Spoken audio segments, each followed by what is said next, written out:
One who has unlimited power, यानी कि एक ऐसा पर्सन जिसके पास अनलिमिटेड पावर है उसको ओमनीपोटेंट कहा जाता है, जिनका भी आंसर यहां पर बी है। मैं कहूंगा बिल्कुल करेक्ट भाई, बहुत बढ़िया, वेरी गुड क्लास।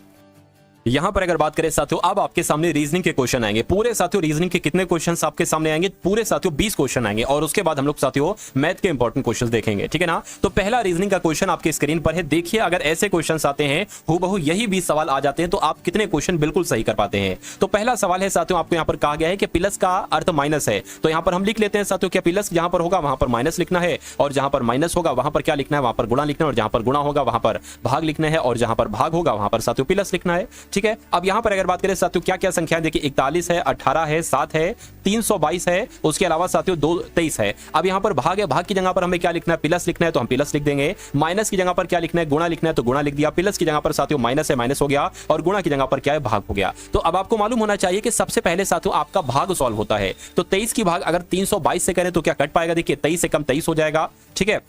और कितना बचेंगे साथियों? 9 बचेंगे। यहां पर 23 एक तरीके से चौक कितने हो जाएंगे? 92 हो जाएंगे। तो मैं कहूंगा यहां पर आपका 14 आ जाएगा। अब अगर बात करते हैं साथियों यहां पर 14 आ गया, देखिए आपको यह मालूम होना चाहिए, क्या आपको मालूम होना चाहिए कि सबसे पहले भाग सॉल्व होता है, उसके बाद गुणा सॉल्व होता है। तो 18 सत्ते कितने होते हैं? 126 होते हैं, तो यहां पर 126 आ गया, और प्लस आपका क्या आ गया? 41 आ गया। अब एक काम करिए, 126 को साथियों और इसको आप जोड़ लीजिए, क्या 41 को और 126 को जोड़ेंगे तो कितना आएगा साथियों? 6761 आ जाएगा, और इसमें से आप क्या कर दीजिए? 14 आप इसमें से घटा दीजिए। तो जब इसमें से 14 घटाएंगे साथियों तो 153 आएगा। तो 153 कौन से ऑप्शन में है? ऑप्शन नंबर डी वाले में है। तो ये आपका क्या होगा? आपका बिल्कुल करेक्ट आंसर हो जाएगा। नेक्स्ट नंबर का सवाल है आपकी स्क्रीन पर साथियों, देखिए सवाल को और बताइए सही जवाब क्या होगा। देखिए यहां पर अगर बात करें साथियों 1 से 6 हुआ है, 6 से 28, 28 से 71, 71 से 139, और उसके बाद 236। उसके बाद आपको बताने कि यहां पर आपका कौन सा नंबर आएगा। ये सवाल साथियों आपके एग्जाम में आता है, यानी कि नंबर सीरीज वाले की अगर बात करते हैं तो ये समझ लीजिए 2 सवाल तो आपके पक्का पक्का पूछे जाएंगे। तो सिंपल से अगर बात करते हैं साथियों यहां पर आपका क्या लॉजिक लग रहा है, यहां पर हम लोग देख लेते हैं लॉजिक की बात। देखिए 1 से ये 6 हुआ है, तो मैं कह सकता हूं कितना बड़ा है,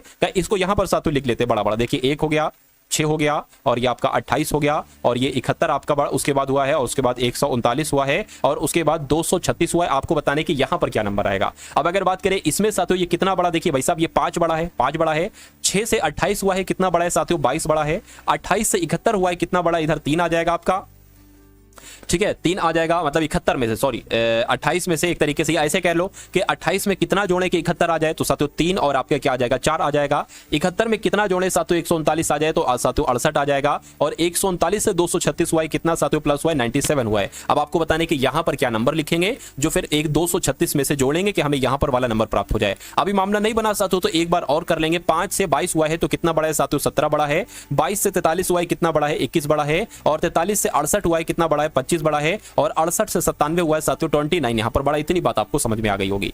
चलिए अब देखिए इसमें अगर बात करें, इसमें भी कितना बड़ा है? 4 बड़ा है। इसमें भी 4 बढ़ रहा है, इसमें भी 4 बढ़ रहा है, तो मैं कहूंगा इसमें भी 4 बढ़ेगा। और जब इसमें 4 बढ़ाएंगे ना साथियों तो कितना आ जाएगा? तो आपका 33 आ जाएगा। यानी कि अब मैं कह सकता हूं कि यहां पर हमें जो नंबर चाहिए वो 97 33 चाहिए है, और 97 और 33 कितना हो जाएगा साथियों? यहां पर आपका 130 हो जाएगा। यानी कि मैं कह सकता हूं कि 236 और 1 तो 130 कितना होता है? इसको जब आप जोड़ेंगे तो आपको यहां पर वाला नंबर मिल जाएगा 606 33 साथियों 6 आ जाएगा, और यहां पर 3 आ जाएगा। यानी कि यहां पर जो नंबर आएगा, यहां पर जो नंबर आएगा वो 366 आएगा। तो 366 कौन से ऑप्शन में है? ऑप्शन नंबर सी वाले में है। तो ये आपका बिल्कुल करेक्ट आंसर हो जाता है। निम्नलिखित विकल्पों में से विषम की आपको पहचान करना है, मुझे बताइए। यानी कि विषम की अगर बात करें, देखिए येन, डॉलर, ओस्लो या रियाल। देखिए येन है, डॉलर है, रियाल है, ये तो मुद्राओं के नाम है, अलग अलग देशों की मुद्राओं के नाम है। लेकिन यहां पर अगर बात करते हैं ओस्ले की, तो ओस्ले साथियों नॉर्वे की राजधानी हो जाएगी। क्या हो जाएगी साथियों? ये नॉर्वे की राजधानी हो जाएगी, ये मुद्रा नहीं होगी। तो बाकी सारी मुद्राएं हैं, ये साथियों राजधानी है, इसलिए सबसे विषम हो जाएगा। उसके बाद देखिए नेक्स्ट नंबर का सवाल है आपकी स्क्रीन पर। देखिए जैसे कि यहां पर कहा गया है 64, 25, 81, 22 है, उसी प्रकार 100, 169, 196, 37 है, और 144 फिर 1 फिर 256। आपको बताने कि यहां पर कौन सा नंबर आएगा, बस इतनी सी कहानी आपको मालूम होना चाहिए। चलिए तो कैसे क्या लॉजिक लगेगा साथियों, देखिए और मुझे बताइए। देखिए अगर हम यहां पर बात करें, ये आपको पता होगा 64, 100, 144, 25, 169, 1, 81, 196, 56, ये सभी किसी ना किसी संख्या के स्क्वायर हैं, ये सभी किसी ना किसी संख्या के वर्ग हैं। तो मैं कहूंगा साथियों ये 64 आपका 8 का वर्ग है, ये 25 आपका 5 का वर्ग है, ये 81 आपका 9 का वर्ग है। ऐसा तो नहीं, इनको जोड़ो तो देखो कितना आता है साथियों, कितना आ जाएगा आपका 8 और 5 13 हो जाएगा, 13 और आपका 22 आ जाएगा। बिल्कुल सही, 22 आपका ये लिखा हुआ है। उसी प्रकार 100 जो है ना, ये आपका 10 का स्क्वायर है, 169 13 का स्क्वायर है, ये आपका 14 का स्क्वायर है। इसको जरा अगर आप जोड़ेंगे तो कितना आ जाएगा 7 और यहाँ पर 3, यानी कि 37 आ गया ये। तो अब आपको क्या करना है, ये 12 का स्क्वायर है, ये 1 का स्क्वायर है, ये साथियों 16 का स्क्वायर है, ठीक है। इसको जोड़ दो तो कितना आ जाएगा साथियों 3, और ये आपका 9, और ये आपका कितना आ जाएगा साथियों 2 आ जाएगा, यानी कि 29 आपका बिल्कुल सही जवाब हो जाएगा। तो जिनका आंसर यहाँ पर ऑप्शन नंबर डी है, मैं कहूंगा आंसर आपका बिल्कुल करेक्ट है भाई, बहुत बढ़िया, वेरी गुड क्लास। साथियों जिन लोगों ने भी अभी तक इस वीडियो को लाइक नहीं किया तो उन सभी लोगों से रिक्वेस्ट करता हूं कि वीडियो को आप सभी लोग यहां पर लाइक कर दीजिए, और जो लोग भी चैनल पर नए हैं तो चैनल को तुरंत सब्सक्राइब करके बेल आइकन पर क्लिक कर लीजिए। अब उसके बाद देखिए साथियों, देखिए नंबर सीरीज वाला जो चैप्टर है ना आपके लिए, ये बहुत इंपॉर्टेंट होता है। अब जैसे कि 60 से 30 हुआ है, फिर 120 हुआ है, फिर 15 हुआ है, फिर 240 हुआ है, तो यहां पर साथियों कैसे क्या आया है मुझे बताइए। चलिए अगर हम साथियों 60 का आधा कर देते हैं, यानी कि 60 की भाग 2 से कर देते हैं तो 30 आ जाता है। कितना आ जाता है साथियों 30 आ जाता है। अगर हम साथियों क्या करें, अगर हम इसकी गुणा किससे करा दें, 4 से करा दें तो कितना आ जाएगा 120 आ जाएगा। इतनी बात साथियों आपको मालूम है, चलिए कोई दिक्कत नहीं है।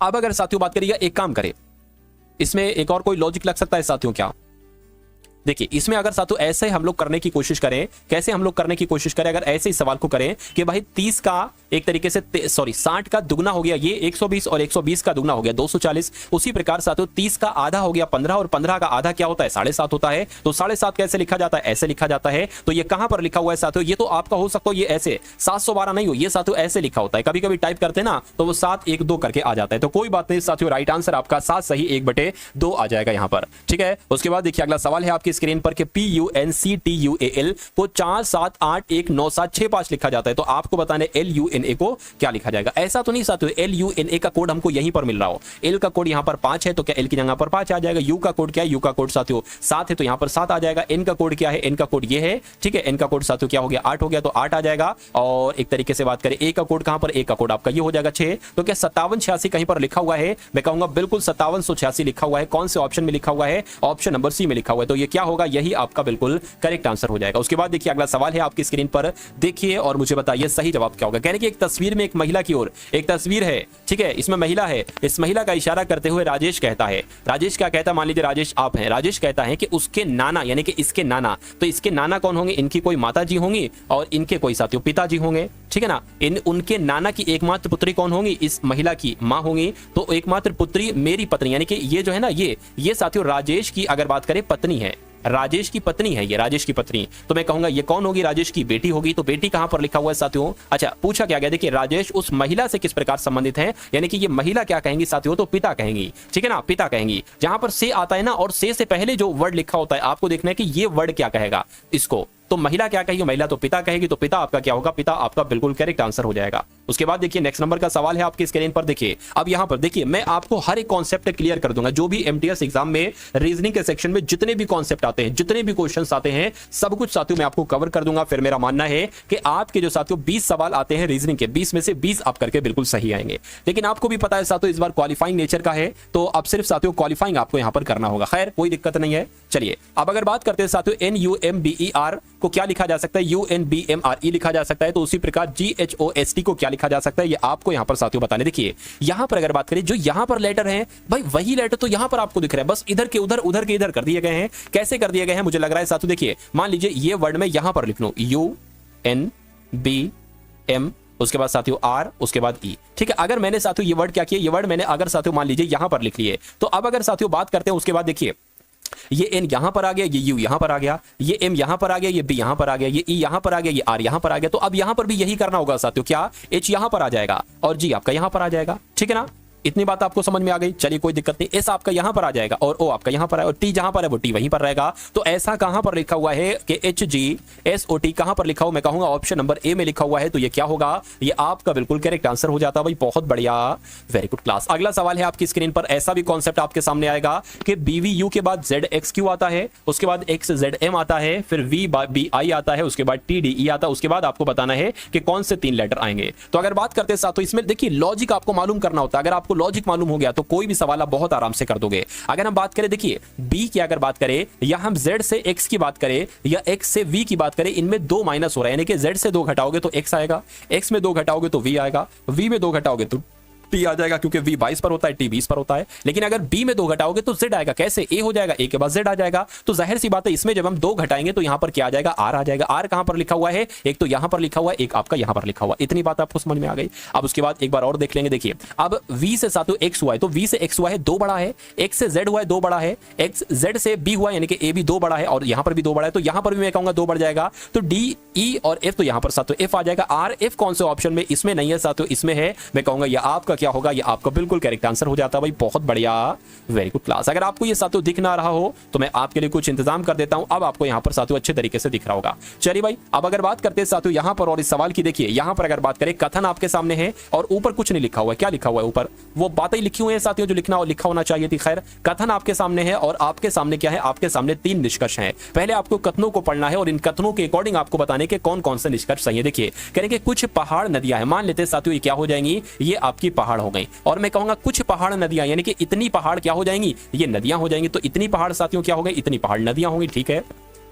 उसके बाद कहने के अधिकांश नदियां घाटियां हैं, तो मैं कहूंगा साथियों अधिकांश, मान लीजिए इतनी नदियां क्या हो जाएंगी? इतनी नदियां साथियों आपकी घाटियां हो जाएंगी। इतनी बात आपको समझ में आ गई। ठीक है, अधिकांश नदियां घाटियां हो गई, कहने के सभी घाटियां पहाड़ियां हैं। अब देखिए ये पहाड़ शब्द है और यहां पर आपको जो आएगा कि सभी घाटियां जो हैं वो पहाड़ियां हैं। पहाड़ियां अलग एक चीज है और पहाड़ यहां पर अलग एक, वैसे तो एक चीज हुई लेकिन यहां पर पहाड़ लिखा हुआ, यहां पर पहाड़ियां लिखा हुआ, तो ये वाला पहाड़ नहीं है, ये पहाड़ अलग है, ये पहाड़ियां अलग है। अब निष्कर्ष को देखिए खैर और बताइए सही जवाब क्या होगा। देखिए कहने के कुछ पहाड़ घाटियां हैं, ये पहाड़ हैं और ये घाटियां हैं। तो कैसे मैं कह सकता हूं कि कुछ पहाड़ घाटियां हैं? पहाड़ यहां पर हैं, घाटियां यहां पर है, कैसे पॉसिबल है? तो ये गलत है। कुछ पहाड़ियां पहाड़ हैं, अब पहाड़ियां यहां पर हैं और पहाड़ ये हैं, कैसे भाई कुछ पहाड़ियां पहाड़ हो सकती है? ये भी गलत हो जाएगा। कुछ नदियां पहाड़ियां हैं, नदियां कहां पर? नदियां ये हैं। कुछ नदियां पहाड़ियां हैं, पहाड़ियां ये हैं। मैं कहूंगा इतनी नदियां जो है ना वो पहाड़ियां हैं। तो ये आपका बिल्कुल सही हो जाएगा। यानी कि अगर बात करते हैं साथियों क्या कि 3 वाला आपका जो है ना वो बिल्कुल सही है। और ऐसा कहां पर लिखा हुआ है देख लेते हैं, ऐसा कहां पर लिखा हुआ है। देखिए कि केवल निष्कर्ष 3 अनुसरण करता है, ये आपका बिल्कुल करेक्ट आंसर है। उसके बाद देखिए अगला सवाल है कि प्रोत्साहित करने को हतोत्साहित करना कह सकते हैं, तो गहन करने को क्या कहेंगे? देखिए ये इसका एक तरीके से विलोम ही तो है। प्रोत्साहित करने का विलोम क्या होता है? हतोत्साहित करना। लेकिन गहन का विलोम क्या पूछा जा रहा है साथियों मुझे बताइए। कहते नहीं भाई बिल्कुल डीपली पढ़ा दो, गहन रूप से पढ़ा दो, अंदर तक जाके पढ़ा दो। और इसका विलोम क्या होगा साथियों? सतही, प्रबल, ईमानदार या चतुर। मैं कहूंगा साथियों सतही होगा। यानी कि सही जवाब जिनका भी ऑप्शन नंबर ए के साथ है मैं कहूंगा आंसर आपका बिल्कुल करेक्ट है। उसके बाद देखिए अगला सवाल है कि जैसे 3 से यहां पर 20 है उसी प्रकार 7 से यहां पर क्या होगा और उसी प्रकार यहां पर 11 से 68 होगा। यानी कि ये एक अलग जोड़ा है, इसमें जो लॉजिक लगा है वही लॉजिक इसमें लगा है और वही लॉजिक साथियों इसमें लगा हुआ है। ठीक है, क्योंकि यहां पर 4 पॉइंट आप देख रहे हैं, यहां पर 2 पॉइंट है, यहां पर 4 पॉइंट है, यहां पर 2 पॉइंट है, यहां पर 4 पॉइंट है, यहां पर 2 पॉइंट है। तो जो रिलेशन इसका इससे है, जो रिलेशन 3 से 20 का हुआ वही रिलेशन यानी कि 7 से यहां पर क्या होगा ये आपसे यहां पर कुल मिला के पूछा जा रहा है। चलिए भाई क्या होगा कैसे होगा बताइए। यहां पर राइट आंसर देखिए अगर यहां पर साथियों 3 से 20 हुआ है तो मैं कह सकता हूं कि अगर हम 3 की गुणा 6 से कर दें और इसमें साथियों क्या हम साथियों अगर 2 जोड़ दें तो हमें ये नंबर प्राप्त हो जाएगा। उसी प्रकार अगर 11 से 68 की बात करें तो इसमें अगर हम साथियों क्या 6 गुणा कर दे और इसमें हम 2 प्लस कर दें तो हमें ये 68 नंबर मिल जाएगा। उसी प्रकार साथियों अगर 11 7 की बात करते हैं तो इसमें अगर हम 6 की गुणा करें और 2 प्लस कर दे 6 36 6 42 42 और 2 साथियों 44 तो यहां पर क्या आ जाएगा 44 आ जाएगा। तो 44 कौन से ऑप्शन में है? ऑप्शन नंबर डी में है। तो जिनका आंसर जो लोग भी यहां पर हैं ऑप्शन नंबर डी के साथ मैं कहूंगा बिल्कुल करेक्ट है। अगला सवाल है कि उस सही विकल्प का चयन कीजिए जो निम्नलिखित शब्दों के तार्किक और सार्थक क्रम में व्यवस्थापन को इंगित करता है। यानी कि सबसे पहले शेल्फ आएगी, लकड़ी बनेगी, पटरा बनेगा, वृक्ष बनेगा या अलमारी बनेगी। देखिए अलमारी की बात करें वो तो सबसे अंत में बनेगी और शेल्फ कहां बनती है? ये अलमारियों में ही बनती हैं। तो अगर बात करें सबसे पहले आप वृक्ष के पास जाएंगे लकड़ी लेने के लिए, तो सबसे पहले आप कहां चले गए साथियों? आप सबसे पहले वृक्ष के पास चले गए। उसके बाद वहां पर आपको लकड़ी मिलेगी वृक्ष में, वृक्ष से आप क्या निकालेंगे? लकड़ी आप निकालेंगे और उस लकड़ी देखिए लकड़ी हो गई और उस लकड़ी से साथियों आप क्या बना लेंगे? उस लकड़ी से आप पटरा बनाएंगे। क्या बनाएंगे साथियों? पटरा बनाएंगे और उस पटरा बनाने के बाद साथियों शेल्फ बनाएंगे और शेल्फ बनाने के साथ साथियों आपकी क्या हो जाएगी? अलमारी आपकी तैयार हो जाएगी। तो मैं कहूंगा यहां पर देखिए वृक्ष की अगर बात करें वृक्ष आपका 4 नंबर पर है, फिर 2 नंबर पर है, 3 पर है, फिर साथियों 1 पर है, 5 पर है। तो 42315 कहां पर लिखा हुआ है? 42315 आपका ऑप्शन नंबर डी में लिखा हुआ है। तो ये आपका बिल्कुल करेक्ट आंसर हो जाता है भाई। बहुत बढ़िया, वेरी गुड क्लास। उसके बाद देखिए नेक्स्ट नंबर का सवाल, ये ऊपर का कुछ नहीं पढ़ना है तो पढ़ लो आप, ठीक है। लेकिन आपको पूछा यही गया होगा कि भैया जो रिलेशन लगा हुआ है 14 से 210 जैसे बनाया गया है वैसे यहां पर साथियों 25 से 650 बनाया गया है, वैसे 11 से 132 और वैसे 19 से 342 बनाया गया। तो आपको बताना है कि जो रूल यहां पर लगा है वही रूल इसमें एक लगेगा और वो आपसे कुल मिला के यहां पर पूछा जा रहा है। मुझे बताइए। चलिए साथियों फटाफट यहां पर अगर बात करें तो कैसे क्या बनेगा आप लोग यहां पर मुझे बता दीजिए। देखिए अगर हम बात करते हैं ये 14 है, 14 से 210 कैसे बना? देखिए 14 का अगर स्क्वायर की बात करें तो 196 होता है, और ये 196 से कितना है साथियों? 210, यानी कि कितना बढ़ाया गया है? तो तकरीबन 14 प्लस किया गया है। अब 25 की अगर बात करें, देखिए 25 का स्क्वायर कितना होता है साथियों? 625 होता है, और ये कितना है? ये 650 है। यानी कि अगर बात करें साथियों यहां पर हम 25 बढ़ाते हैं तो ये क्या आ जाता है? 625 हो जाता है। एक सेकंड, 650 हो जाएगा। अब देखिए मतलब जो नंबर है, जो ये नंबर है उसी का स्क्वायर करना है और वही संख्या जोड़ देना है। जो नंबर है उसी का स्क्वायर करना है और वही संख्या जोड़ देना है, तो मैं इससे ये नंबर प्राप्त हो जाएगा। 11 का स्क्वायर 121, 121 में 11 जोड़ेंगे 132 हो जाएगा। उसी प्रकार 19 की अगर बात करते हैं, 19 का स्क्वायर 361, 361 में 19 जोड़ेंगे 342 हो जाएगा। तो अब आपको बताने कि ऐसा लॉजिक साथियों कहां पर लिखा हुआ है, देखिए और मुझे बताइए सही जवाब आपका यहां पर क्या होगा। देखिए अगर बात करें साथियों यहां पर तो सेम टू सेम वही है भाई साहब, यहां पर तो ऑप्शन भी सेम है, वो भी सेम है। तो देखिए अगर मुझसे कुछ मिस्टेक तो यहां पर नहीं हो रही। देखिए अगर बात करें साथियों यहां पर 19 का स्क्वायर कितना हो जाएगा, इसको देखिए हमने चेक कर लिया बहुत अच्छे से, इसको हमने बहुत अच्छे से चेक कर लिया, इसको भी बहुत अच्छे, इसको हमने अंदाजन किया है, जरा देख लीजिए। क्योंकि 19 के स्क्वायर की अगर बात करते हैं साथियों, 19 का स्क्वायर कितना होता है? 361 होता है, और ये यहां पर कितना है? 342 है। तो इसमें क्या 19 जोड़ा गया है साथियों? अब देखिए 361 और 19 कितना होता है? कहते हैं कि यहां पर 342 होता है। देखिए जरा 0 आ गया यहां पर, 6 और 1 7 8 आ गया। नहीं साथियों 380 होता है। तो मैं कहूंगा कि इन तीनों में जो लॉजिक लगा है वो लॉजिक इसमें नहीं लगा हुआ है, तो ये आपका राइट आंसर होगा 19342। और 19342 कहां पर लिखा हुआ है? ऑप्शन नंबर डी में लिखा हुआ है। तो ये आपका सही जवाब होगा। मतलब जो दिक्कत हो रही थी, जो गलती हो रही थी, वो आपको समझ में आ गई। ठीक है, चलिए कोई दिक्कत नहीं है। अगला सवाल है आपके स्क्रीन पर, इस सवाल को देखिए और मुझे बताइए कि आपका सही जवाब साथियों यहां पर किस ऑप्शन के साथ जाएगा। फटाफट आप लोग यहां पर बताएंगे। देखिए कि एक निश्चित कोड भाषा में CLIP यानी कि क्लिप को क्या लिखा जाता है? 3749 लिखा जाता है। उसी प्रकार PICK को क्या लिखा जाता है? 4673 लिखा जाता है। तो आपको बताना है साथियों कि के लिए यहां पर क्या ऑप्शन रहेगा,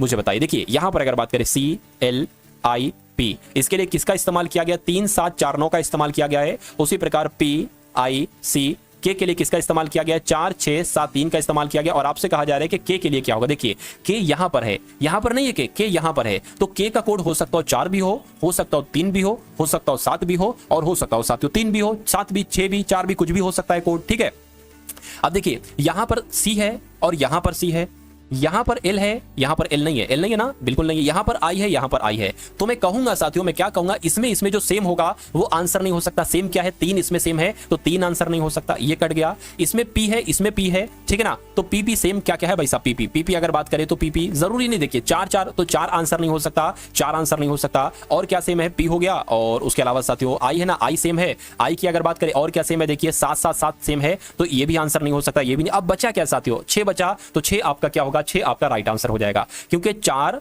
7 3 इनमें से किसी ना किसी लेटर के कोड हैं। 6 साथियों नहीं है, तो मैं कहूंगा 6 क्या होगा? 6 आपका के का कोड होगा। तो 6 आपका बिल्कुल करेक्ट आंसर हो जाएगा। अगला सवाल है आपकी स्क्रीन पर, देखिए और मुझे बताइए कि आपका सही जवाब यहां पर क्या है। देखिए FJM क्या साथियों? F और J और M से यहां पर क्या बना दिया गया है? DHK बना दिया गया है। उसी प्रकार OQR से यहां पर क्या बना दिया गया है? MOP बना दिया गया है। तो अब आपको बताने साथियों ऐसा ही लॉजिक कहां पर लगा हुआ है, देखिए और मुझे बताइए सही जवाब क्या होगा। देखिए 2 माइनस किया, 2 माइनस किया, 2 माइनस किया, 2 माइनस किया, 2 माइनस किया, 2 माइनस किया। तो किसमें 2 माइनस किया जा रहा है साथियों, मुझे बताइए। तो अगर बात करते हैं साथियों, देखिए J से T हुआ है, ये तो 10 बढ़ाया गया है। 19 से 21 हुआ है, 2 बढ़ाया गया है, माइनस नहीं किया गया है, ठीक है ना।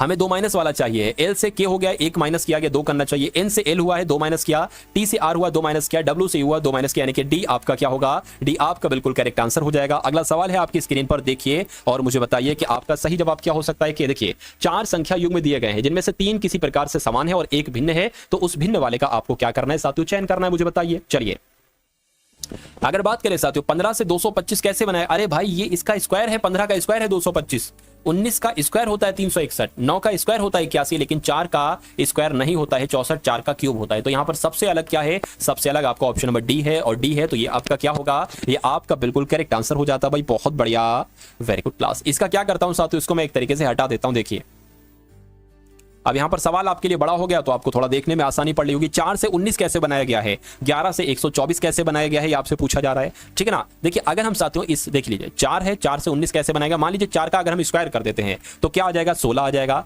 ठीक है। और 16 में साथियों 3 प्लस कर देते हैं तो 19 आ जाएगा। उसी प्रकार 11 से 124 कैसे बनाया गया, 11 का अगर हम स्क्वायर कर देते हैं, ठीक है ना, 121 आ जाएगा, और 121 में 3 प्लस कर देते हैं 124 आ जाएगा। यानी कि यही लॉजिक कौन से ऑप्शन में लिखा हुआ है ये आपको साथियों बताना है। अब अगर बात करें 13 की और 172 की, 13 का स्क्वायर कितना होता है 169, और इसमें 3 प्लस करते हैं 172 आ जाएगा। यानी कि जो लॉजिक यहां लगा वो लॉजिक यहां लगा, वो लॉजिक ऑप्शन नंबर ए में लगा। सामने साथियों यहां पर मैथ के सवाल शुरू हैं, ठीक है ना। तो मैथ के लगभग हम लोग 7-8 सवाल यहां पर देखेंगे। पहला सवाल आपकी स्क्रीन पर है। यहां पर अगर बात करें, एक नाव स्थिर जल में 17 किलोमीटर प्रति घंटे की स्पीड से यात्रा कर रही है। यदि धारा की गति 2 किलोमीटर प्रति घंटा हो तो नाव को धारा के अनुकूल यानी कि नाव को धारा के साथ अगर 95 किलोमीटर जाना हो तो उसमें कितना समय लगेगा। सबसे पहले इसका बेसिक जान के देखिए। मान लीजिए ये क्या है, ये नदी है। नदी का जो ऊपर का पानी होता है ना साथियों, वो पानी है। कभी कभी आपने 2 तरीके की नदियां देखी होंगी। कभी कभी ऐसी नदी होती है जिनका पानी बिल्कुल ठहरा होता है, लेकिन साथियों ऐसी नदियां होती है जिनका पानी जो होता है वो बहाव से साथियों किसी तरफ जा रहा होता है, इस तरफ जाएगा या इस तरफ जाएगा, कुछ भी हो सकता है। अब यहां पर कहा यह गया है कि अगर स्थिर जल में अगर नाव चलती है, यानी कि ऐसे जल में नाव चलती है, तो 17 किलोमीटर प्रति घंटा, यानी कि 1 घंटे में 17 किलोमीटर चलती है, यह कहा गया है। और धारा की गति अगर 2 किलोमीटर प्रति घंटा, यानी कि 2 किलोमीटर प्रति घंटा धारा की गति हो, ठीक है ना, तो नाव को अगर मैं आपसे पूछूं कि अगर शांत जल में नाव चलती है 17 किलोमीटर प्रति घंटा, लेकिन अगर धारा की गति बढ़ा दी जाए तो मैं कहूंगा साथियों 17 किलोमीटर के हिसाब से तो वो पहले से चल रहा था, लेकिन धारा की गति के साथ अगर वो चल रहा है तो वो साथियों 17 + 2 तो मैं कहूंगा 19 किलोमीटर प्रति घंटा उसकी चाल हो जाएगी। बिल्कुल बेसिक सी बात है, ठीक है। अब चलिए, तो चाल आपको पता चल गई। चाल आपकी कितनी हो गई साथियों, 19 किलोमीटर प्रति घंटा हो गई। तो कह रहे हैं कि यदि धारा की गति 2 किलोमीटर प्रति घंटा, ठीक है, तो कह रहे हैं धारा को नाव को धारा के अनुकूल, यानी कि अगर नाव धारा के साथ में चले तो वो 95 किलोमीटर दूरी कितने समय में तय करी। तो समय आपसे पूछा जा रहा है, आपको भी पता है समय बराबर होता है दूरी बटे चाल। दूरी कितनी बताई गई यहां पर 95 किलोमीटर कहने के अगर चले और चाल उसकी 19 किलोमीटर प्रति घंटा हो जाए तो उसका समय कितना लगेगा। 19 से कम 19, 19 पंजे कितना हो जाएगा 95, यानी कि समय साथियों कितना लगेगा, मैं कहूंगा 5 घंटे समय लगेगा। तो 5 घंटे कहां पर लिखा हुआ है, ऑप्शन नंबर डी में लिखा हुआ है। उसके बाद देखिए अगला सवाल है कि यदि 2 संख्याएं एक तीसरी संख्या की 12% और 48% हैं, तब पहली संख्या दूसरी संख्या का कितना प्रतिशत होगा। ये सवाल आपसे पूछा जाएगा। देखिए, यानी कि कोई तीसरी संख्या, मान लेते हैं साथियों कि वो तीसरी संख्या क्या है, मान क्या लेते हैं साथियों, मान लेते हैं कि वो तीसरी संख्या क्या है, मान लेते हैं साथियों तीसरी संख्या वो 100 है। तभी तो हम निकाल पाएंगे 2 संख्याएं हैं, एक संख्या ये, एक संख्या ये। कह रहे कि पहली वाली जो संख्या है, क्या पहली वाली जो संख्या है, पहली संख्या हो गई है आपकी, और ये आपकी साथियों दूसरी संख्या हो गई। कैसे क्या आएगा देखिए, कह रहे हैं कि तीसरी संख्या की 12% है पहली संख्या,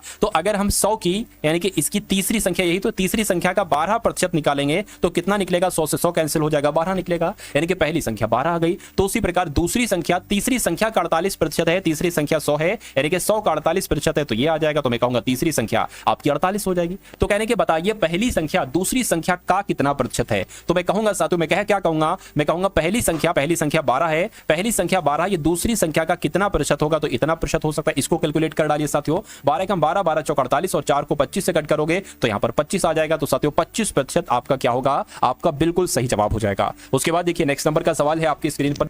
73,500 रुपए की धनराशि को A, B, C, D यानी कि 4 लोगों में विभाजित किया जाता है। किस किस अनुपात में, 3:7:9:11। तो कहने के A और D के हिस्सों का योग क्या होगा, यानी कि A को कितने रुपए मिलेंगे प्लस D को कितने रुपए मिलेंगे, आपसे पूछा जा रहा है। देखिए अगर साथियों टोटल रकम कितनी है, 73,500 टोटल रकम है। टोटल रकम कितनी, 73,500 रकम है। अगर मैं आपसे पूछूं कि A को कितनी धनराशि मिलेगी, A को मिल रहा है साथियों 3 के अनुपात में, तो आप ये कैसे निकालेंगे, पता 73,500 लिख लेंगे और A का आपको राशि निकालना है, तो A का अनुपात 3 है, तो यहां पर 3 लिख लेंगे और नीचे इन सबका टोटल लिख लेंगे योग। तो 11 9 20, 20 27, 27 30, यानी कि यहां पर 30 आपका आ जाएगा। इस 0 से ये 0 कैंसिल हो जाएगा, इस 3 से आपका ये 3 कैंसिल हो जाएगा। तो मैं कहूंगा A को कितनी धनराशि निकलेगी साथियों, 7350 रुपए A को धनराशि निकलेगी। अब D की धनराशि भी देख लीजिए कैसे निकालेंगे साथियों, वही 73,500 लिख दीजिए और D को कितना मिल रहा है, 11 का अनुपात मिल रहा है, 11 आ जाएगा और नीचे इसका टोटल योग आ जाएगा, यानी कि यहां पर 30 आ जाएगा। इस 0 से आपका ये 0 कैंसिल हो जाएगा, 3 कम 3, 3 दूना 6, 1 जाएगा 13 हो जाएगा, 3 चौक 12, 3 पंजे 15, 0 आ जाएगा, यानी कि D को कितना मिलेगा 2450 निकलेगा। आपसे पूछा जा रहा है कि A और D के हिस्सों का योग बता दीजिए, तो इसका साथियों योग हम यहां पर बता देते हैं 9800 आ जाएगा। तो 9800 तो कहीं पर ऑप्शन में लिखा नहीं है साथियों, ठीक है, कुछ मिस्टेक हुई है, देखिए जरा एक बार। A और D के हिस्सों का योग ही साथियों यहां पर निकाला और कुछ नहीं यहां पर निकाला है। देख लेते कोई दिक्कत तो नहीं होगी, 3 बिल्कुल 3 लिखा, ठीक है, और यहां पर 30 आ गया। गलती क्या हुई साथियों, इसको तो गुणा ही नहीं किया। किसको गुणा नहीं किया, 2450 की गुणा भी तो हमें करना है, 2450 की गुणा 3 में साथियों गुणा करना है। चलिए 11 में गुणा करना है, तो 2450 और साथियों यहाँ पर 2450 आ जाएगा, इसकी गुणा हो गई 0 क्योंकि यहाँ पर गुणा कट आ जाएगा, 5 यहाँ पर आ जाएगा, यहाँ पर 9 आ जाएगा, यहाँ पर साथियों 6, यहाँ पर 2 आ जाएगा। अब अगर बात करें, देखिए अब इसकी अगर बात करें, इसको हटा दीजिए, इसको मैंने यहाँ पर हटा दिया, इसको मैंने क्या किया, इसको मैंने यहां पर हटा दिया और ये भी गलत आया था ना, तो इसको भी घटा दिया। तो अब अगर बात करें डी को कितना हिस्सा मिला है, डी को मैं कह सकता हूं 26,950 रुपए मिले, क्योंकि डी को यहां पर बड़े अनुपात है ना, कहां 3 अनुपात कहां 11 अनुपात, तो जाहिर सी बात है इसको ज्यादा मिलेंगे। तो कहने के ए और डी के हिस्सों का योग क्या होगा, तो साथियों दोनों को जोड़ दो, 26,950 प्लस आपका 73,150, इनको जोड़ दो तो 0 आ गया, 0 आ गया और यहां पर 13 आ गया और यहां पर क्या आ गया आपका साथियों 14 का 4 और आपका ये 3 आ गया, यानी कि 34,300 कहां पर लिखा हुआ है, 34,300 आपका ऑप्शन नंबर ए में लिखा हुआ है। तो आपका आंसर किस ऑप्शन के साथ जाएगा, ऑप्शन नंबर ए के साथ जाएगा भाई, बहुत बढ़िया, वेरी गुड क्लास। अब उसके बाद देखिए अगला सवाल है आपकी स्क्रीन पर, देखिए कहने के 4 अंकों की सबसे बड़ी संख्या क्या है जो 25, जो 40, 45 और 75 से विभाजित हो सके। चलिए अब देखिए इसको अगर हम ऑप्शन से करें, तो ऑप्शन से अगर हम करेंगे तो थोड़ी सी समझदारी बरतेंगे इसमें, ठीक है। मान लीजिए साथियों वो संख्या ये है, क्या वो संख्या ये है, हम देखते हैं। अगर मान लेते देखिए 45 है, ये संख्या 45 से कटना चाहिए, यानी कि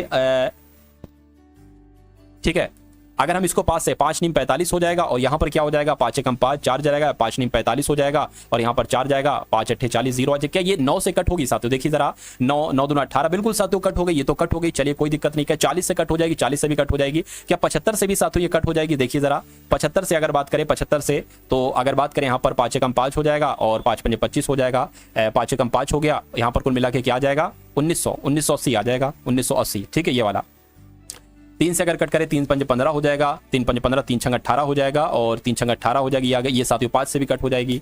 तो एक काम करो साथियों, एक दूसरा तरीका जो है ना वही आप अपना लो, ठीक है, क्योंकि इसमें आपको क्या करना पड़ेगा, इसमें फिर आपको बहुत ज्यादा मेहनत करना पड़ सकती है। तो दूसरा तरीका क्या है उसको अपना लो। देखिए 25 40, क्या साथियों 25 40 45 और 75 का सबसे पहले एलसीएम आप यहां पर निकाल लो। एलसीएम कैसे निकालोगे, देखिए 2 से कट करेंगे, 25 नहीं कट होगा तो 25 लिख लीजिए, 40 कट होगा 20 आएगा, 45 कट नहीं होगा ऐसे लिख देंगे, ये यहां पर आ जाएगा। फिर से 2 से कट करो 25 आ जाएगा, 10 आ जाएगा, 45 आ जाएगा और 75 आ जाएगा। फिर से 2 से कट करें 25 आ गया, 5 यहां पर आ गया, 45 आ गया, 75 का 75 आ जाएगा। अब 3 से कट करेंगे तो 25 नहीं कटेगा, 5 नहीं कटेगा, 3 एकम 3, 3 पंजे 15, 3 दूना 6, 3 पंजे 15। अब देखिए 3 से कुछ कट होगा, बिल्कुल होगा, 25 आ गया, 5 आ गया, 3 पंजे 15 और 25 यहां पर आ गया। अब 5 से कट होगा, 5 पंजे 25, 5 एकम 5, 5 एकम 5, 5 पंजे 25। अब 5 से यहां पर कट हो गया, 5 एकम 5, 5 एकम 5। अब इनकी गुणा करा लीजिए, देखिए 5 पंजे 25, 25 3 73 हो, 25 75 हो जाएगा, 75 और 3 दूना 6, 6 दूना 12, 12 दूना 24, यानी कि 75 गुणा 24 आपका कितना हो जाएगा। तो अगर बात करें 150 150 साथियों 300 आपका ये हो गया और यहाँ पर 150 आ जाएगा, तो 0 और 0 और 8 यानी कि 1800 कुल मिला के यहाँ पर आपका हो गया। तो इतनी बात आपको समझ में आ गई। अब इसको मैं क्या करता हूँ, इसको साथियों मैं आपके लिए हटा देता हूँ, चलिए ठीक है। अब इसको मैंने क्या किया, अब साथियों इसको मैंने यहां पर हटा दिया। तो इतनी बात आप समझ गए कि अगर साथियों क्या, अगर आपसे ऐसे सवाल पूछा जाएगा कि 4 अंकों की सबसे बड़ी संख्या क्या होगी, वो ऑप्शन में से कोई ना कोई 4 अंकों की बड़ी संख्या होगी वो पूछी जा रही है, यानी कि जो 25 40 45 75 से विभाजित हो जाए, यानी कि पूरी पूरी कट जाए। तो आपको सबसे पहले क्या करना है साथियों, जो मैंने आपको बताया कि इन सभी संख्याओं का एलसीएम ज्ञात कर लेंगे। तो एलसीएम साथियों कितना निकला है आपके सामने, 1800 एलसीएम निकला है, ठीक है ना, ये एक महत्वपूर्ण चीज है। अब आपको क्या करना है, अब आपको करना है साथियों एक ऐसा नंबर लेना है जो 4 अंकों की संख्या सबसे बड़ी है। अब 4 अंकों की नॉर्मली जो सबसे बड़ी संख्या होती है वो 9999 होती है, क्योंकि इसमें अगर 1 प्लस करोगे तो ये 5 अंकों की संख्या बन जाएगी, ठीक है ना, चलिए क्योंकि 10,000 ये बन जाएगी। अब देखिए अब यहां पर आप रखेंगे 1800 ये वाला एलसीएम, आप इसको कर देंगे। देखिए अगर हम 1800 का पहाड़ा पढ़े साथियों 9999 कट जाए तो मैं कहूंगा 18 पंजे होते हैं 9000। 18 अगर बात करते हैं साथियों 1800 की गुणा 5 से अगर हम करेंगे, यानी कि 18 की गुणा 5 से करेंगे तो 90 आ जाएगा और ये 2 जीरो साथ यहां पर लग जाए, यानी कि 1800 पंजे 9000 होते हैं, तो कितना बचा 999 बचा। तो अब पता क्या करेंगे, अब साथियों अगर हम 1800 की गुणा 5 से कर दें तो हमें 4 अंकों की वो सबसे बड़ी संख्या मिल जाएगी जो 25 से 40 से 45 से 75 से विभाजित हो। तो आपको क्या करना है साथियों, आपको कुछ नहीं करना है, आपको सिर्फ 1800 की गुणा 5 से कर देना। 18 पंजे 90 होता है, 2 जीरो लगाए तो 2 जीरो आ जाएगा। तो मैं कह सकता हूं सबसे बड़ी 4 अंकों की संख्या 9000 होगी जो 25 40 45 75 से पूरी तरीके से विभाजित हो जाएगी। उसके बाद देखिए नेक्स्ट नंबर का सवाल है आपकी स्क्रीन पर, देखिए साथियों कि पी क्यू आर इन तीनों का औसत वजन जो है ना वो कितना बताया गया, वो 58 किलोग्राम बताया गया। कह रहे कि यदि P और Q का औसत वजन कितना है 54 किलोग्राम है, तो कह रहे कि Q और R का औसत वजन 48 किलोग्राम है, तो कह रहे कि Q का मुझे वजन बताइए। चलिए अच्छा कॉन्सेप्ट है, अच्छा क्वेश्चन है। अब अगर यहां पर बात करते हैं साथियों, देखिए P plus Q plus R, ये 3 लिखे ना P Q R, तो इन तीनों का, ये कितने लोग हैं 3 है तो नीचे 3 आ जाएगा। इन तीनों का औसत वजन कितना बताया गया, 58 बताया गया है। अगर मैं आपसे यहां पर एक सवाल पूछूं, मैं कहूं कि P plus Q plus R का योगफल कितना हो सकता है, अरे भाई पी क्यू आर ये क्या है, कि कोई व्यक्ति होंगे, तो अगर हर एक का वजन औसत 58 आ रहा है तो तीनों का योगफल कैसे निकालोगे? कुछ नहीं, इन तीन दोनों की गुणा कर दो, आपको इन तीनों का योगफल पता चल जाएगा। तो 3 8 24 हो जाएगा, 2 यहां पर लगेगा, 3 5 15 और 2 आपका 17 हो जाएगी। यानी कि अगर बात करते हैं साथियों यहां पर कि पी क्यू आर का योगफल कितना है, 174 है। अब देखिए दूसरी बात क्या कही गई, कह कि अगर पी और क्यू का औसत वजन, पी प्लस क्यू का औसत वजन कितना बताया गया है साथियों, यहां पर 54 बताया गया है, ये 54 बताया गया। तो अगर मैं आपसे पूछूं कि पी प्लस क्यू का कुल वजन कितना होगा, तो 54 की गुणा किससे कर दोगे? 2 से कर दोगे, 8 आ जाएगा 10, यानी कि 108 आ गया। उसके बाद कुछ और कहा गया है, बिल्कुल कहा गया है क्यू और आर का औसत वजन, क्या क्यू और आर का औसत वजन कितना बताया गया है साथियों, कितना बताया गया? 48 बताया गया है। तो 48 अगर मैं कहूं आपसे क्यू आर का योगफल कितना होगा, तो 8 दूना आपका 16 हो जाएगा, 4 दूना 8 यानी कि 96 हो जाएगा। अब देखिए, अब यहां पर अगर बात करें साथियों, देखिए अब यहां पर थोड़ा सा आप अगर ध्यान देंगे तो आप देखेंगे कि पी क्यू इसमें और क्यू आर इसमें, मतलब इसमें भी क्यू का वजन है और इसमें भी क्यू का वजन है, ठीक है। अब देखिए तीनों का टोटल योग कितना है, 174 है। अगर मैं इन दोनों को टोटल करूं, यानी कि 108 प्लस 96 को अगर टोटल करूं तो कितना आ जाएगा? ये आपका कितना आ जाएगा साथियों? 14 आ जाएगा। ये आपका 10 आ जाएगा। ये आपका कितना? 204 आ जाएगा। यानी कि अगर बात करें साथियों, देखिए ये 204 में क्यू का वजन 2 बार है और हमसे क्यू का वजन ही पूछा गया है। तो अगर हम साथियों 204 में से 174 को माइनस कर देते हैं, बस फर्क इसमें इतना है कि इसमें भी पी क्यू आर वजन है, इसमें भी टोटल क्या है, पी क्यू आर का वजन है, लेकिन इसमें क्यू का वजन 2 बार है। तो इसको घटा लो साथियों, घटाएंगे तो 30 आएगा और 30 क्या होगा? ये क्यू का वजन होगा। तो 30 किलोग्राम आपका क्या होगा? बिल्कुल सही जवाब हो जाता है भाई, बहुत बढ़िया, वेरी गुड क्लास। उसके बाद देखिए नेक्स्ट नंबर का सवाल है आपकी स्क्रीन पर। कहा गया है कि एक चौक की डिबिया की कुल सतह का क्षेत्रफल कितना है, जिसकी लंबाई, चौड़ाई, ऊंचाई 15 सेंटीमीटर, 5 सेंटीमीटर और 10 सेंटीमीटर है। क्रमशः की बात की, यानी कि लंबाई जो है ना, वो लंबाई क्या बताई गई है साथियों? 15 सेंटीमीटर बताई गई है। चौड़ाई क्या बताई गई है साथियों? चौड़ाई ऐसे हिंदी में लिख लो या ब्रीथ लिख सकते हो आप लोग, 5 सेंटीमीटर बताई गई है। और ऊंचाई कितनी बताई गई, यानी कि हाइट की अगर बात करते हैं साथियों, तो 10 सेंटीमीटर बताई गई है। तो आप क्या पूछा गया, इसका कुल सतह का क्षेत्रफल क्या होगा? तो इसका एक सूत्र होता है साथियों, अगर डिबिया आ जाए या कोई आयत वाली चीज, इसका कुल सतह का क्षेत्रफल, तो इसका सतह का क्षेत्रफल की अगर बात करें कैसे आप साथियों निकालेंगे? ट्विज ऑफ, अब देखिए यहां पर आ जाएगा लंबाई गुणा चौड़ाई यानी कि ब्रीथ, प्लस चौड़ाई गुणा ऊंचाई, प्लस ऊंचाई गुणा लंबाई, ये आ जाएगा। तो इसको कैलकुलेट कर दीजिए। देखिए लंबाई कितनी है? 15 है, 15 गुणा चौड़ाई कितनी है? 5 आ गया। ये बी और एच कितना है? बी और एच साथियों 5 गुणा 10 है, 5 गुणा आपका 10 आ गया। और एच गुणा एल, एच क्या है? 10 और 15, यानी कि 10 गुणा 15 यहां पर आ गया। इतनी बात आप लोग समझ गए। अब देखिए 2 गुणा 15 पंजे 75 हो जाएगा, प्लस 5 की 10 से करेंगे तो 50 हो जाएगा, 15 की 10 से करेंगे तो 150 हो जाएगा। सबसे पहला काम करिए, इनको जोड़िए, 50 150 200, यानी कि 275 आ गए। तो 275 की गुणा किससे करिए साथियों? 2 से करिए। तो 275 की गुणा 2 से अगर करें तो 5 दूना 10, 7 दूना 14, 1 15, 2 दूना 4, 1 आपका 5, यानी कि 550 जो होगा वो क्या होगा? वो साथियों इस चौक की डिबिया की सतह का कुल क्षेत्रफल आ जाएगा। इसे अगर चौक की डिबिया की जगह पर कुछ और अगर होता तो उसका भी साथियों ऐसे ही आप लोग यहां पर निकाल देते। चलिए उसके बाद देखिए अगले नंबर का सवाल है आपकी स्क्रीन पर। देखिए साथियों इस सवाल को और मुझे बताइए कि सही जवाब आपका क्या हो सकता है। देखिए यहां पर अगर बात करें करेंगे, एक रेलगाड़ी एक स्थान से ए स्थान से बी तक जो जाती है वो 60 किलोमीटर प्रति घंटा की रफ्तार से जाती है और ये 3 घंटे में तय करती है, ठीक है। करेंगे उसी ट्रेन को 50% अगर बढ़ा दिया जाता है, उसी ट्रेन को 50% बढ़ा दिया जाता है तो बी से सी तक यात्रा करने में उसे 2 घंटे का समय लगता है। तो कह रहे हैं कि ए से सी तक का ट्रेन का औसत आपसे यहां पर कुल मिला के पूछा जा रहा है। इतनी बात आपको समझ में आ गई, ठीक है। एक बार फिर से हम लोग समझ लेते हैं इसको। देखिए कहा गया है कि ए से बी तक जो जाती है वो 60 किलोमीटर प्रति घंटा की रफ्तार से जाती है और इस दूरी को यानी कि ए से लेकर बी तक की दूरी को तय करने में उसको 3 घंटे का समय लगता है। अरे भाई कोई 60 की स्पीड से अगर कोई चीज जा रही है 60 किलोमीटर प्रति घंटा और 3 घंटे में वो कितनी दूरी तय करेगी? 60 तियां 180, तो 180 ये क्या होगी? इसके बीच की दूरी होगी। इतनी बात आपको समझ में आ गई। उसके बाद कहा गया है कि यदि उस ट्रेन की 50% गति को बढ़ा दिया जाता है, यानी कि अगर बात करें साथियों हम लोग क्या इसकी अगर 60 किलोमीटर प्रति घंटा की स्पीड से चल रही थी, ठीक है, अगर इसकी 50% गति बढ़ा देते हैं यानी कि 60 और 60 की 50% क्या हो जाएगी? 15। तो मैं क्या कह सकता, सॉरी 15 नहीं होगी 30 हो जाएगी। तो 60 प्लस 30 90 हो जाएगी, यानी कि पहले चल रही थी ये 60 किलोमीटर प्रति घंटा की रफ्तार से, अब चलेगी साथियों कितनी? 90 किलोमीटर प्रति घंटा की रफ्तार से। तो कह रहे हैं कि बी से सी तक यात्रा करने में उसको 2 घंटे का समय लगता है। अरे कोई वस्तु है, कोई चीज है, कोई गाड़ी है 90 की स्पीड में चल रही है, 2 घंटे में जाने में उसको यानी कि वो दूरी क्या होगी? 180 किलोमीटर हो जाएगी दूरी, ठीक है ना। तो कहने के ए से सी तक की ट्रेन की औसत गति क्या है? देखिए औसत गति की जब हम बात करते हैं, औसत गति को हम चाल भी कह सकते हैं। तो चाल बराबर क्या होता है? दूरी बटे क्या होता है साथियों, समय होता है, बटे समय होता है। अब दूरी यहां पर कितनी है, ए से सी तक की 180 साथियों 360 हो जाएगी, 360 दूरी है, 360 किलोमीटर। समय कितना लग रहा है, एक बार समय लग रहा है, इसको जाने में 3 घंटे लग रहे हैं और इसको जाने में 2 घंटे लग रहे हैं, यानी कि कुल मिला के 5 घंटे का समय लग रहा है। तो औसत गति आपकी ज्ञात हो जाएगी, 5 एकम 5, 5 सत्ते 35 हो जाएगा, 5 गुना 10 हो जाएगा।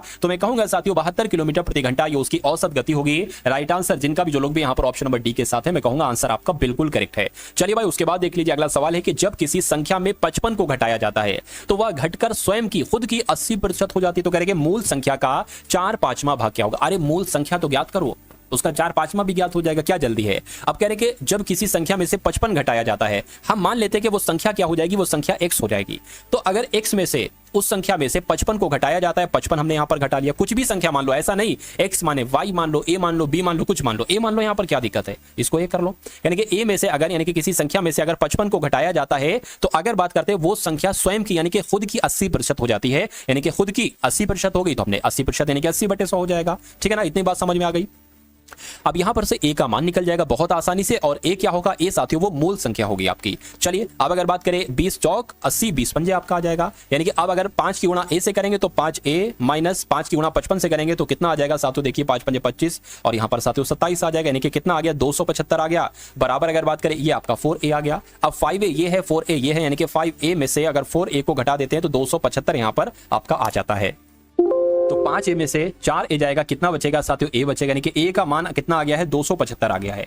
तो वो मूल संख्या कितनी निकली, वो मूल संख्या a है, यानी कि 275 वो मूल संख्या। तो कहने के मूल संख्या का यानी कि a का 4/5वां क्या होगा, तो इसका साथियों 4/5वां निकाल दो, यानी कि 4/5 निकाल दो। 5 एकम 5, 5 पंजे 25, 5 पंजे 25, 55 की गुणा 4 से कर दो तो 4 पंजे 20 हो जाएगा और 4 पंजे 20 और आपका 22 आ जाएगा, यानी कि 220 आपका सही जवाब हो जाएगा। तो 220 कहां पर लिखा हुआ है, ऑप्शन नंबर बी में लिखा हुआ है। जिनका भी आंसर यहां पर बी है, मैं कहूंगा बिल्कुल करेक्ट भाई, बहुत बढ़िया, वेरी गुड क्लास। लौट घूम के ये पहला सवाल आ गया जो पहली सवाल से हमने शुरुआत करी थी। तो साथियों ये क्लास आपको कैसी लगी एक बार कमेंट सेक्शन में आप लोग जरूर बताइएगा।